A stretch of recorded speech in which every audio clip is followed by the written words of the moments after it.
Anyway, the Vox group here. Oh man, this is the fun part. Yeah. How funny. But seriously, this is the fun part. Vox group, Gustav. Gustav is insane. He is.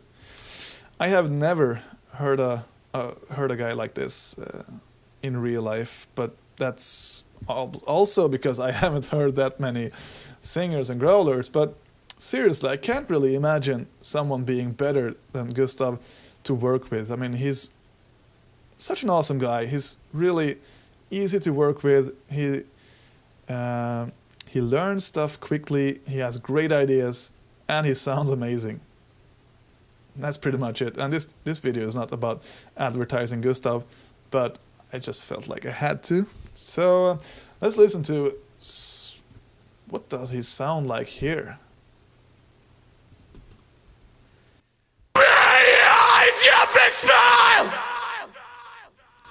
He's screaming his lungs out. He's screaming so fucking hard. It's insane. Where is that part with the... If I had a quarter... Another lie! And a secure little bastard is possession!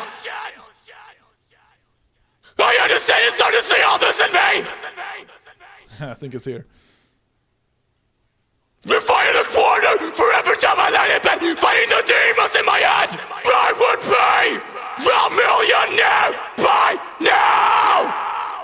I would be a millionaire by now! When I'm a fucking caricature of a self-destructive audit, the needle thinks on the motherfucker, tell me what it's. Well, this shit goes on paper fast, but not as fast as my glucose does. When I'm possessed by my different persona, Oh, yeah, he does give me goosebumps. And this take here is actually, it's one take. I split it up just to make it tighter.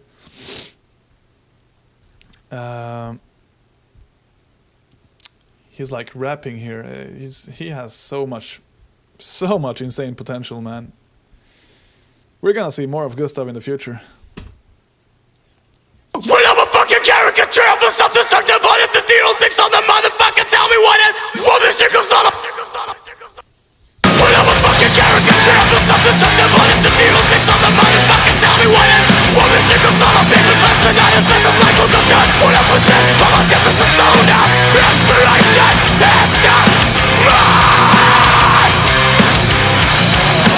Goosebumps. Damn. Okay, let's talk about the processing here then. The Vox group has nothing but just a little bit of EQ and presence boosting here to make him pop out a little bit more above the guitars or something. And yeah, you could resonate like this and say, well, you could just remove this much from the guitars, but sometimes it's not just only the guitars that he's fighting with, it's the drums and like synthesizers. So sometimes it's easier to just boost something rather than reduce on all other tracks. Yeah, so that goes both ways. I mean, I'm all for only removing and not boosting while mixing, but I don't mix that way. I think it's more free and more creative to not restrict yourself with only mixing. Well, with only like removing frequencies rather than adding. But if you add, don't add like this much presence to one track. If you need to add this much presence to one track, you can do it in several stages differently, and most importantly, maybe by just adjusting other tracks and see if something is colliding with this track right here.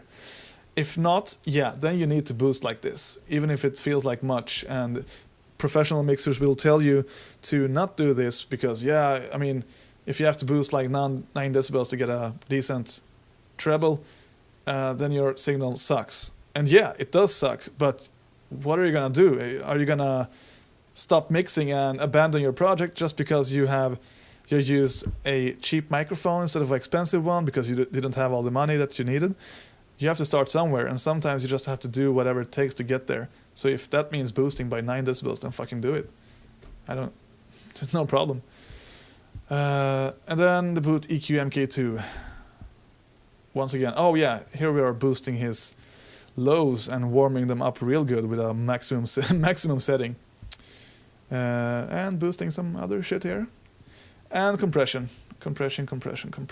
Vocals can, especially metal vocals with growls and screams, they can really be compressed without sounding weird, because that's the whole thing with screaming. You are supposed to scream at the one and same level anyway, for the most part.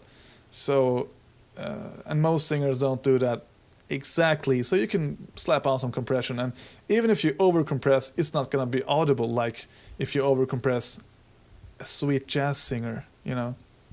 It's not the same thing. That's the group, okay?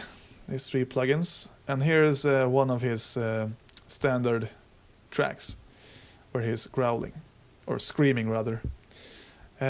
Compression, more compression here at the start. Well, actually, this compressor comes after this one, so it all starts with compression. Bam, squeeze it down, make it even in amplitude. Then I chose to distort it with Tesla SC, also freeware distortion plugin. Not like distortion as in guitar, but it's yeah, it is a distortion plugin, but it's not meant to be for this guitar. It's just to add some. It's a saturation plugin. There we go. You can say it's a saturation plugin. It saturates the sound and makes it clip a little bit, but gently and like in a good musical way. It's not like clipping the master track here. It's not a digital sounding clipping. However, it is done digitally, of course, obviously, since we're working in a computer. We don't have a type machine to work on, so it's in a computer, digital. Okay, I say quite a lot, don't I? Okay, I'm gonna try not to say now, at least for like 5 minutes, if it's possible. Re-EQ after the saturation plugin. I am boosting the presence, and I am removing some of the mids and filtering out the rumble. This is mainly because of Gustav has oh fuck, I said god damn it. Anyway, when a singer stands close to a microphone, he will make popping noises like especially when screaming his lungs out. He will be like poo, motherfucker, poo, like you're spitting on someone. Twee. Okay, enough. I think you get the point. And you can remove those by filtering out those popping frequencies. You don't need them in the vocals anyway. It's not like someone is singing down here like this. So, and of course, I did use a pop filter as well, but sometimes the pop filter doesn't filter everything. So, okay, you see the equalizer curve here, and a bit like how I think. I said again, damn it. G multi. Just to control the individual frequency bands. I'm laughing because I don't want to say so it's like I'm pausing a lot to think. I guess this is what happens when you don't have English as your tongue language, or what do you call it? Your primary language. I have to stop and think like, okay, how am I gonna phrase this and that? But basically, there's not much more than this to Gustav's processing. It's just compressor, some saturation, some equalizing, and some multibanding. And I bet this multiband isn't really that needed. It's not doing that much. It's compressing the bass frequencies a little bit here, quite a lot actually. Well, we can look at it. When I'm a fucking caricature of a self-destructive Okay, a little bit. It's compressing it by pretty much, but that's obviously needed. I wanted it to be level. Okay. It's the same here. These are all the same chain. Vocal distortion. Here's a track I added just because I felt like Gustav's vocals were thin. That's not because of Gustav, that's because of the mix and, well, the result of my mixing. So I thought, like, I don't want to go in here and boost the lows here, because it didn't sound the same. So I tried something different. Started off with this boot EQ MK2. A lot of saturation, a lot of warming up in the lower frequencies. I went to Tesla Pro. This is also a saturation plugin. Just saturated a whole lot. It's really distorted. I will show you guys in a second. And then I'm filtering out everything except those frequencies that I wanted to apply this boost on. Right? I don't want it to be audible. I don't want a distorted vocal like this is not synth, what do you call it? Electro body EBM or what do you call it? Music where often it's like a and there's a guy singing with a really fucked up distorted vocals over it. It's almost like black metal but electronic music. Okay, so here's the frequencies that I wanted left from this processing, and then I am compressing it even more in with. This is the same plugin as G-Multi, basically, but Reaper's own multiband compression allows you to be more precise, and you can add like unlimited amount of bands, and you can compress them very precisely. And you can add a band to compress like 50 to 298 hertz. You can actually set that up here. It's very precise. So for some reason I decided I wanted a compression between 186 and 339 hertz. Is that something to do with 165, 493? Yeah, I don't know. Sometimes I'm weird when I mix. The limiter here is just to push up the volume, and yeah.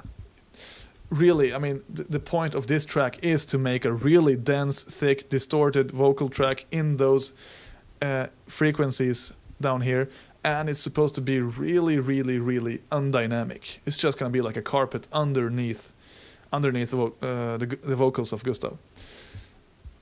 Let's listen. When I'm a fucking caricature of a self-destructive body that you don't think so, the motherfucker tell me. There we go. That sounds like he's screaming from another room or something from under a blanket. Let's solo this and mute this. And then about here, in the middle of this, I'm gonna unmute this so you can see what happens. Or I mean here. Listen closely on the bass register of Gustav's vocals. When I'm a fucking caricature of a self-destructive body that you don't think so, the motherfucker tell me what it's. Well, this shit goes on paper fast, but not as fast as Michael Lucas does. What up? Did you notice? It's actually adding a whole lot of thickness and like bass to his sound, but not bass. It sounds like it just sounds more natural. It sounds like the way it was supposed to be recorded, but for some reason we didn't really succeed.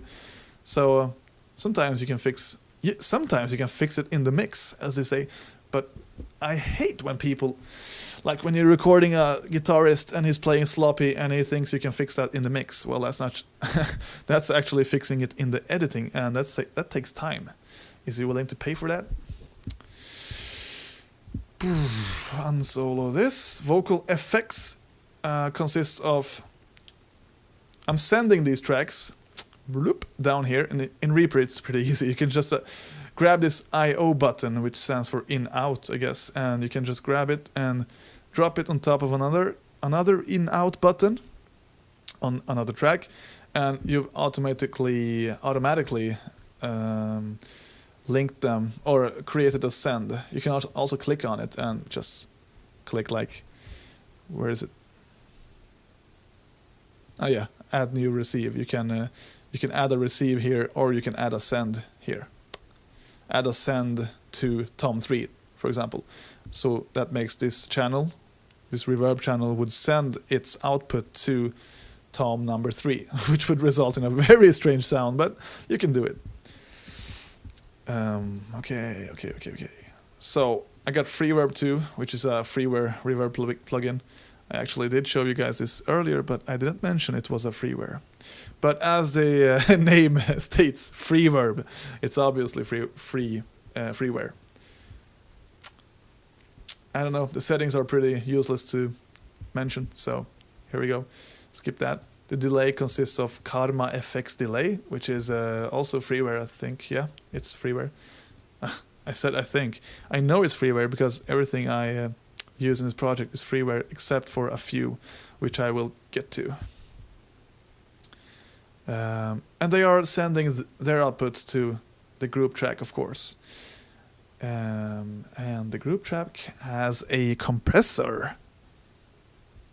Yeah, just to compress the effects and keep them low in volume, -17 here, just to put them underneath. And when you listen to Gustav solo like this, you could hear the effects pretty loud and clear, but in the mix they are still kept way behind, way below the carpet of sound that's created from everything.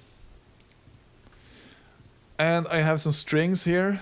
The string group consists of, well, the group processing is just a multiband, a single band compressor, and an equalizer.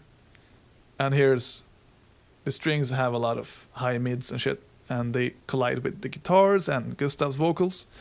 So I wanted them to stay in the background, but still have their brightness intact here. The violin section here is actually Philharmonic from IK Multimedia. I did buy this when they had a group buy thing. It cost me like $99 or something, I don't know. And I did get some other plugins as well. But I'm not gonna recommend this one to you guys.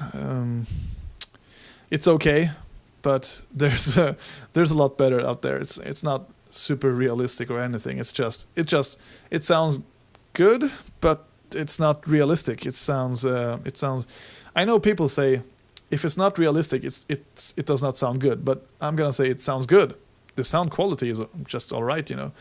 But it's not really realistic. As long as you keep it in the background, you could produce electronic music, I guess, and use it as a main instrument. That would be just fine, because electronic music doesn't need realistic sounding instruments for the most parts. Or you could make metal like this and have it in the background to fill up. You could probably do other genres as well, pop songs and stuff, but not if you want this to be in the front and have intricate things. I know people have been programming things like MIDI files that play back very, very nice through Philharmonic. It's doable, but it takes a lot of work and knowledge. It's not something you just slap on a channel and then feed some MIDI to it and it's gonna sound amazing. Anyway, so I'm using a bunch of different strings here. There's a few to pick from. Not gonna go in. It's not a Philharmonic tutorial, so. I have a gliss sound here. This is a sound font, and RGC have made a the sound font player, where you load up a sound font and you can play it with MIDI. So here I have a sound that's pretty interesting.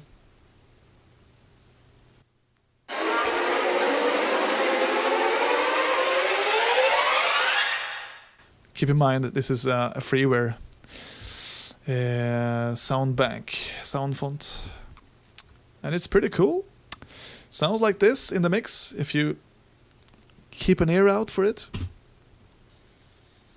There is another lie behind every smile. There is another lie. Yeah. Here we got the synth group.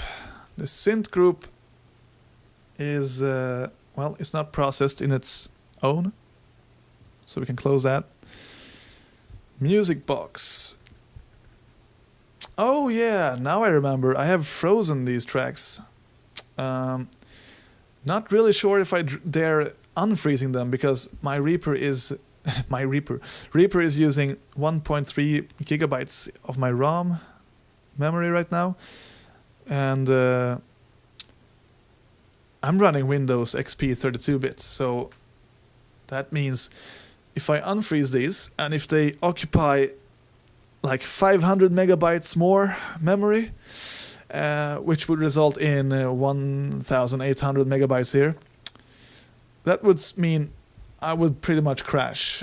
Reaper would crash because 32-bit systems can't use more than like 2 gigabytes of ROM for one single application. And if they try to, they will crash. So that's pretty bad with 32-bit digital audio workstations. And Reaper does come in 64-bit version as well. So I'm actually thinking about going the 64-bit route with Windows 7. But here's the thing. Many plugins that are old but still good don't have the support for 64-bit processing. And I know there are like plugins that remedy that by creating a bridge between 64 and 32-bit applications. But I haven't tried them myself and from reading from the net, people have pretty much said that they work, but they're like not 100% stable. So I haven't dared trying it yet, and definitely not while I'm mixing my project. So now that I'm done, I can just experiment really and try it out for myself. Otherwise, if I go 64-bit version, I will just have to find new plugins that are made simply for 64-bit, and I will have to be okay with that. Sometimes you have to make compromises, I guess. Yeah. But yeah, Reaper is good. It has support for 64-bit, so that's no problem for Reaper's part, I guess. But yeah, there's not much to say about the music box. I'm not a guru at processing anything. I still see myself as a newbie at mixing. You know, this video is not intended to be like a, hey, I'm a pro, listen to me, you should do like me, you know, May. What a strange sounding accent. But this music box here is, I mean, what did I have on it? Like one EQ, maybe some compression. Once you learn to use EQ and compression, you will automatically use them wherever you feel like you need to. So you don't need settings for that shit. You shouldn't need settings for EQ and compression because those are for, I mean, it's like using a saw and a hammer. If you're a builder, you should know how to use them. You can't ask for settings for a hammer. How hard should I hit my hammer, and at which angle should I hit my hammer to hit this nail into this piece of wood? You should just know that by doing it all over and over again. Let's listen to the music box.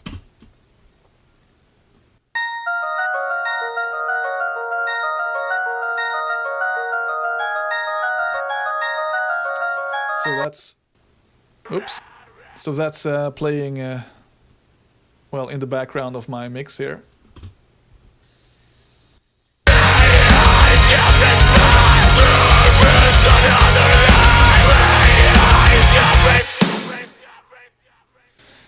And yeah, I just programmed it with my, or no, actually I had a MIDI keyboard and just played this scale and recorded it, and then I cleaned up my mistakes and stuff and got a good take, and then simply fed it to this instrument. I think this is the freeware Core 2 player from Native Instruments. I mean, Native Instruments are really good. I like them. And if you guys want to sponsor me, just send me an email, okay?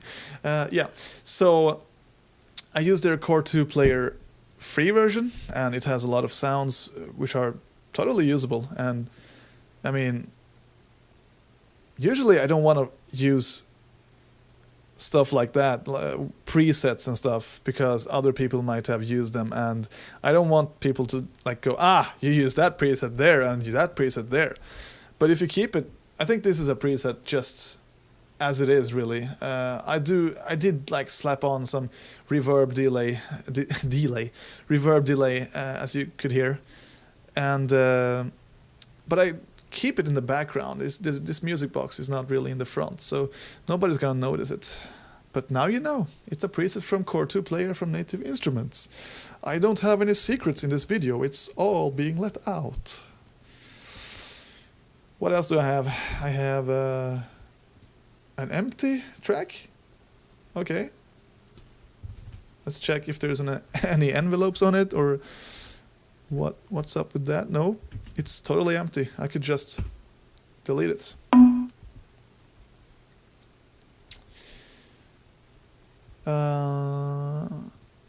I have this screamer. This is a sound I made myself with a freeware synth. I think it was Crystal, the sound, the synth called Crystal, and then I fed it through an amp. I think it was Warp VSC, and then just EQ and stuff.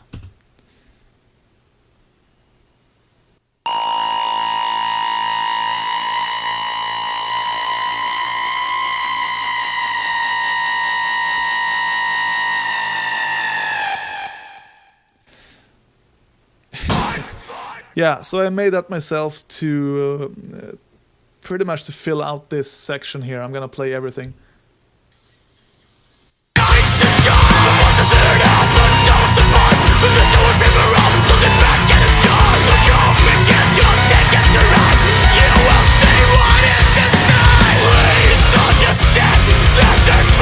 Yeah. And then there is this one. Fast rhythmic, distorted fast rhythmic, yeah.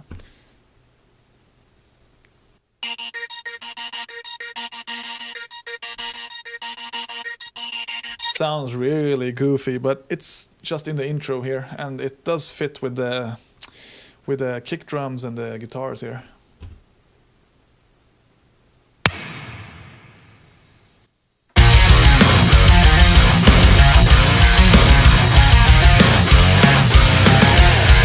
So low anyway, you can't really hear it, so it's just filling out the whatever frequency span that's left to fill out. Blippy rhythmic sounds like this.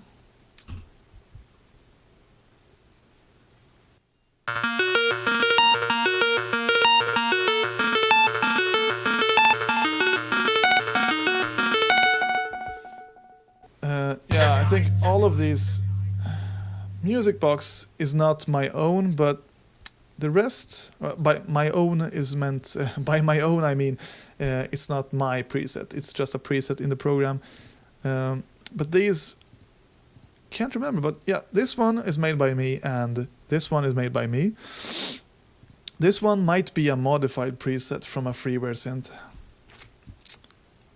I've tried a lot of different synthesizers in my days when I was when I was adding synths and backtracks to my songs, and I kept the good ones. I could just go through my VST list soon and see if I can name drop some.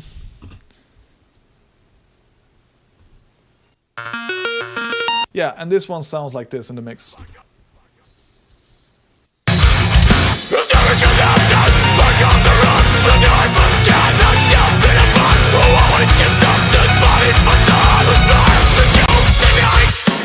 It's pretty cool because it fills out rhythmically, and you can mostly hear, you don't hear everything, you hear like those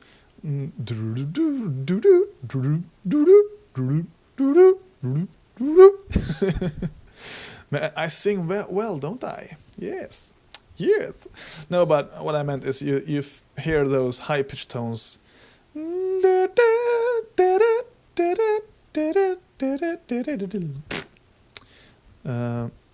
And Icy Breath. This is some preset from also from Native Instruments Core 2 Player Free, I think.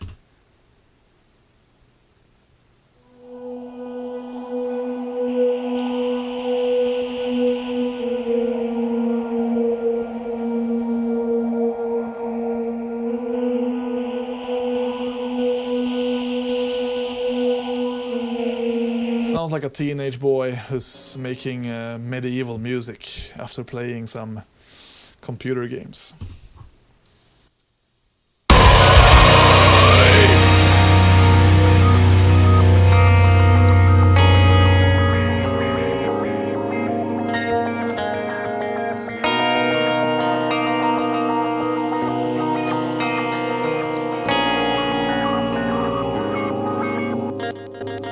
Yeah. And that's what it sounds like in the mix. What's this? Interlude.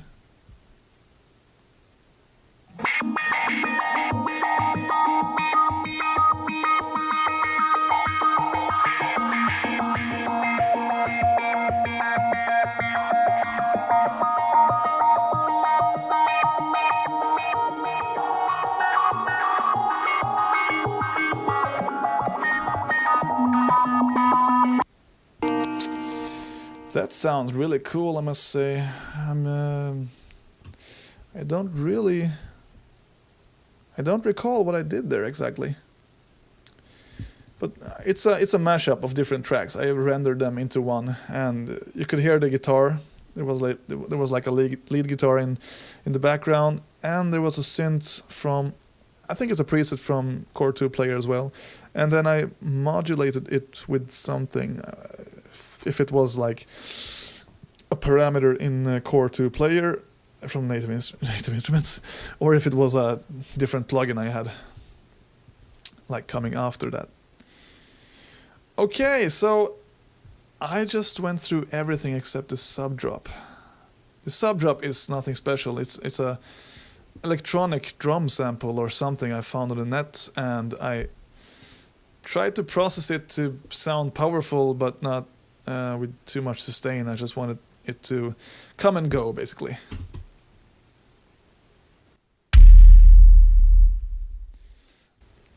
But I know you can make better sub drops than that, but still, it sort of works for my project.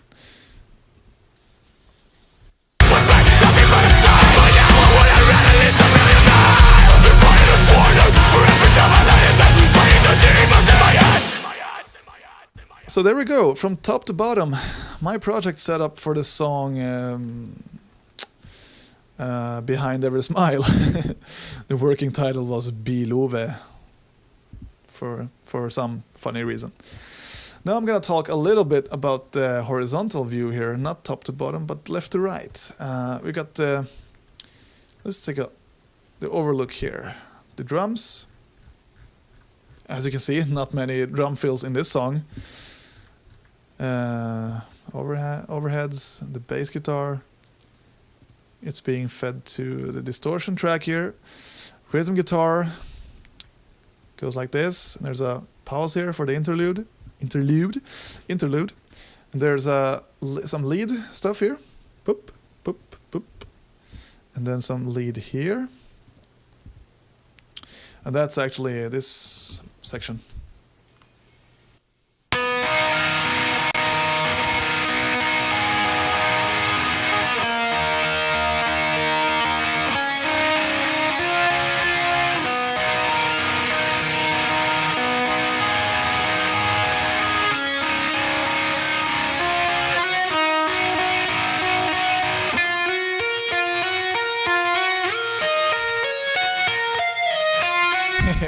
I love the way it sounds, like sloppy and almost out of tune sometimes, but in the music it's just awesome.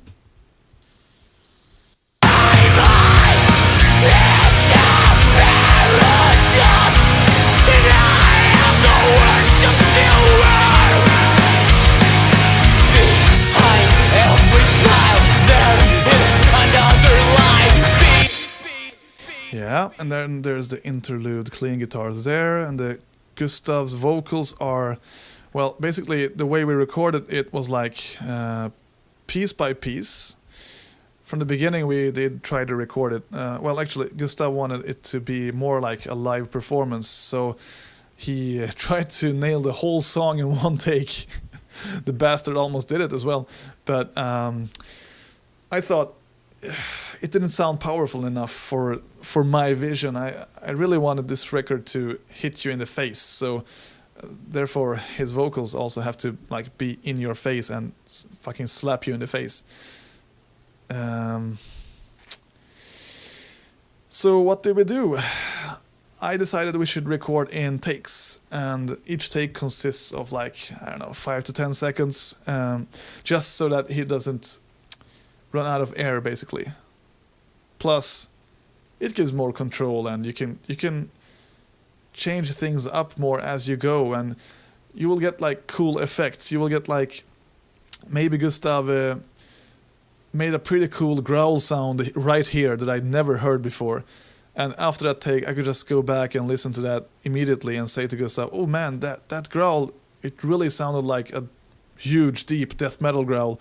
I would like to see that in this part as well, like before we record it. So then we could just try that out and record it immediately after. And it's more, I think it's better to build something large by building it in smaller pieces first. It's hard to build a puzzle all at once, you know, with all the pieces coming together. It's not just happening. So building small pieces by pieces to get larger pieces like this.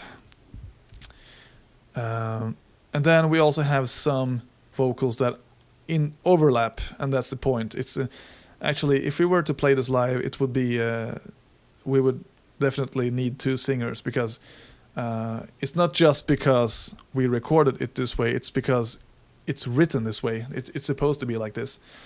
So having 2 singers would enable us to get this almost like they're singing against each other and mixing things up, and you could jump more like this live as well. Almost like Sixth, I guess, with Mikey and Justin. But they are pretty crazy, so I shouldn't even compare myself to them, or us. Anyway, so yeah, that's how we recorded the vocals, you know, just piece by piece and overlapping like this. It makes it sound really powerful, and Gustav is really powerful, so that's pretty obvious. It's gonna be a powerful result. But if you have a shitty singer and, you know, shit in, shit out, that's the way it is. You can't fix it in the mix like people will tell you in the studio because they have read it in a magazine. No, it doesn't work like that. So if you have a shitty singer who loses all his air in like 3 seconds, then you're gonna be in deep shit. You're gonna have to record 1 second by second or something, and then when he goes out playing live, he's gonna sound like and people are gonna leave and throw bags of pee on the stage, and also, if you're lucky, a bit of diarrhea. So what else? The drums. Yeah, the drums are really spectacular because I am an obsessive little motherfucker. So when I recorded this, I cut up each and every hit. Okay? I was actually pondering if I should tell you this, but I guess I thought, like, no secrets. I'm gonna have no secrets. Here we go. Each hit on each drum is pretty much cut up and slide adjusted to the grid. You can hold down the Alt key and left click. I think it's the Alt key in standard, but you can set it up in the Reaper preferences. But this is called sliding. So what this enables you to do is, if you have like a section of 4 hits, let's say, there we go. This is not tight right now. This hit is early, this hit is late. Here's the grid line. Okay, I'm gonna go ahead and consolidate that. Now, this is a signal that might... This is what do you say? Normal when you record a drummer. He's not gonna hit right on spot on every 8th note or 4th note, or quarter notes, or whatever. He's not gonna be exactly spot on. And some metal producers, including myself here, decide to pretty much cut up the drums and align them to the grids so that it sounds really, really tight. This does not necessarily mean that the drummer is bad. It's more like this little millisecond difference between all the instruments will decide if it's an amateur record or if it's a professional record. And don't get me wrong, there are professional records where they haven't adjusted the timing of the instruments anything at all. Like it's just all natural, and still it sounds awesome. And that is the result of awesome musicianship and awesome engineering. But if you're not that awesome, if you're not like, I think of Mastodon. I don't know. Do Mastodon time adjust their instruments? I'm not sure, but I love Mastodon, and it sounds very natural. I can't imagine they have like done it this way that I have. Anyway, it can still good. It can oh man, I'm too tired right now. It can still sound good without adjusting the timing. Okay, that's what I'm trying to say. But if you do want to do that, how do? You turn off the snapping. You split right before the transient. Okay. And then you split. You move this entire... Don't mind the rest of the hits on the rest of the track. You will still need to cut everything from the start to finish anyway. So you can just start from the left, go to the right. So this kick hit was spot on, the timing here. This hit is supposed to be on this line here. Okay. So I'm gonna... Well, let's just do it on this track. And not only this selected. I'm gonna slide this there. And when I do this, I don't do it like this. Oh, I'm gonna zoom in. I'm gonna do it precisely on where the transient starts or when the transient peaks. It's precisely on the grid line. Nope, that's not the point. It's just gonna... the point is to sound tight, but you don't need to be anal about it. Just place it on there. There. It's not really perfect, but that's totally okay. You want some of that imperfectness to be there. Otherwise, it's gonna sound. Otherwise, you can just program the shit, you know. But and then you proceed to the next one, and then you cut here. There we go. I just adjusted 4 hits in a pretty long time. Let's go back, and with this method, you could just there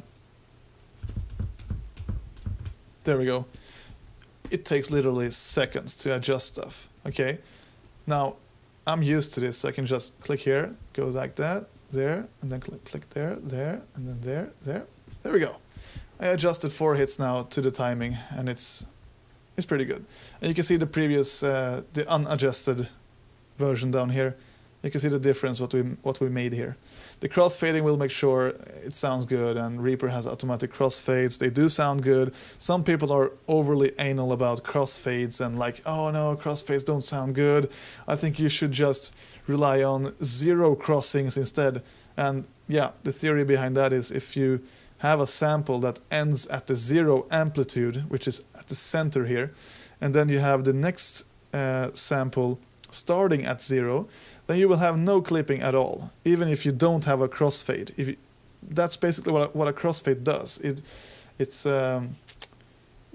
lowering the volume like this on this clip, while raising the next one, and they meet here at the middle, where there can be no clipping here, because clipping can only be when one sample abruptly ends, and it does not end on 0.